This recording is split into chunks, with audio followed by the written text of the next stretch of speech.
شركة دلتا مصر للماكينات وخامات التعبئة والتغليف بنقدم لكم النهاردة ماكينة تعبئة الشوكوبون موديل 902.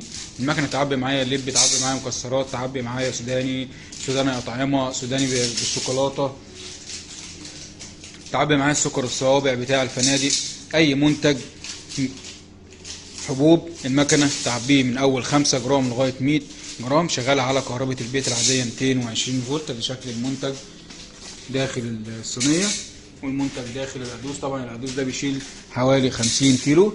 المكنه النهارده معايا بنظام، شغاله بنظام الحجم، بنظبط الكميه بتاعتها من الكوبايات. هنشغل المكنه ونشوف طريقه تشغيل المكنه. بندوس على زرار التشغيل بالشكل ده كده، بعد كده بنرفع الدراع بتاع الصينيه عشان ينزل المنتج داخل الكيس. زي ما احنا ما شايفين المكنه سهله وبسيطه، بتحتاج بس يا دوبك عامل واحد هيلقم للقدوس، وهي زي ما هي شغاله ما فيهاش اي صوت.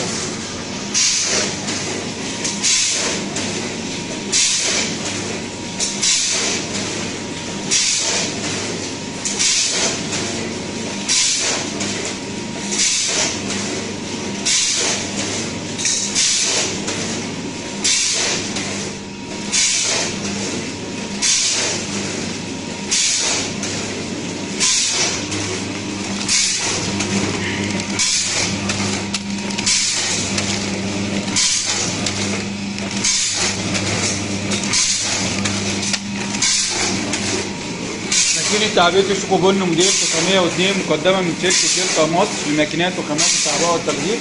شرح محمد عادل، فني كهربائي ميكانيك، باب الشعرية.